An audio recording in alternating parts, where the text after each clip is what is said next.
part 5 of Demystifying glaucoma. So in part A, I stopped at the procedure for SLT, and I'm going to be continuing in part B of this series. So in part A, I stopped at that 180 degrees or 360 degrees are treated in therapy. And again, pigmented cells of the mesh are targeted, leaving the rest of the tissue intact. So in the laser, in the SLT, what we are targeting or what we are looking out for are the pigmented cells. So we want to channel the laser there and make sure that it opens up the pores. Then after that, alpha adrenergic agonists and non-steroidal anti-inflammatory eye drops are instilled afterwards. So example of an alpha adrenergic agonist is brimonidine.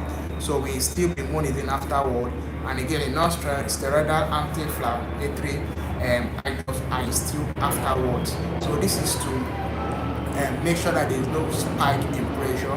And then after this, the patient is asked to wait for about 20 minutes after the test to check the pressure again, because most times there can be a sudden spike in pressure from the test. So we want the patient to sit about 20 to 30 minutes, and then we check for the eye pressure, and if it's fine, we allow the patient to go, and then in 2, 3, 4 weeks the patient comes back for a follow-up. Now, what are the common complications from SLT? The first is hyperemia. Hyperemia is simply means redness of the eyes, so it's a common complication. Second is a mild blurry vision for about 1 to 2 hours after the test. So some patients complain that their vision begins to be blurry or hazy after the test. Also, headaches have been reported to be one of the common complications in SLT. Also, a rare inflammation, which usually settles within a week. So there are rare cases of inflammation of the eyes, whatever structure it is. It could be the uvea, could be the conjunctiva, whatever it is, but it usually settles within a week. And then a transient pressure spike. So that's why we want the patient to wait for about 20 to 30 minutes after the test, so that we can check the pressure again. So after this, the post-procedure, the effect takes about 2 to 6 weeks to kick in and can last for several years. So if a patient does the SLT in the month of August, so the effect can begin to be seen in September, October, and then it lasts for about a year or two, as the case may be. And then the higher the pressure, the better the drop in the pressure. So if we are seeing a case of 30 millimeter mercury, it is more better than a case of 16 millimeter mercury in the clinic. So the higher the pressure, the better the drop in the pressure in the case of SLT.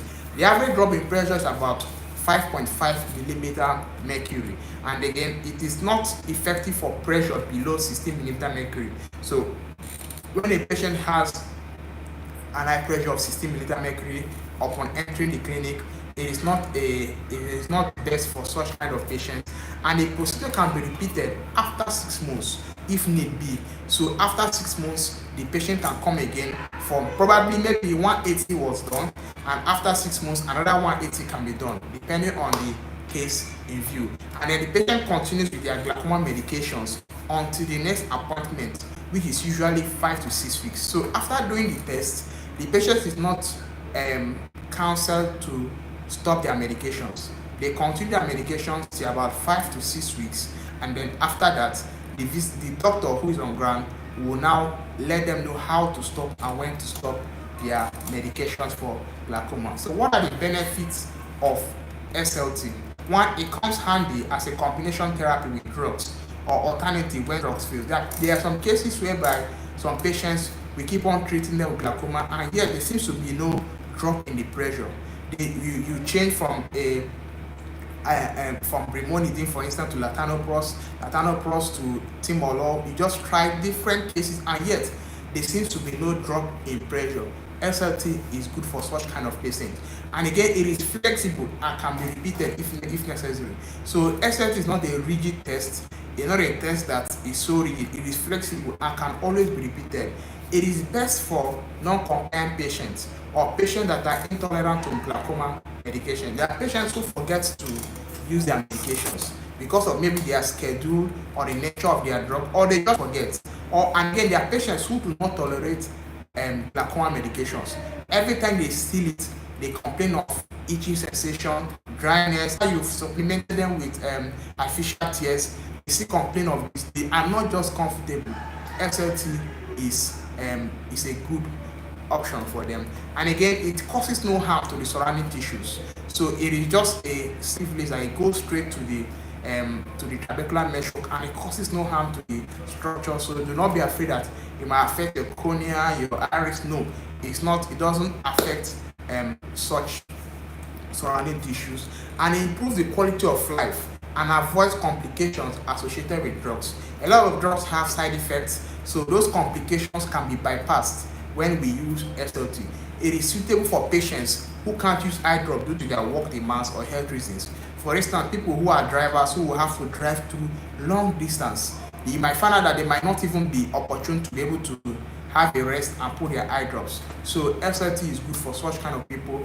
The occupation of the patient will be kept in view in order to determine if SLT will be a good option for them.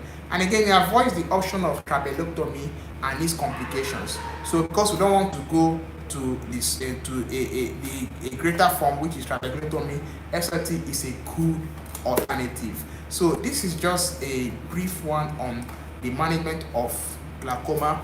In our next class, which will be next week, same time, same station, I'm going to be teaching on other forms of management of glaucoma. So this is me giving an awareness of glaucoma, and I'm urging you, please, wherever you are, make sure you go and do a glaucoma screening. Go to an eye clinic closest to you. Wherever you are, go to an eye clinic closest to you, and then screen yourself for glaucoma. Like I said in part 1, glaucoma is the silent thief of eyesight.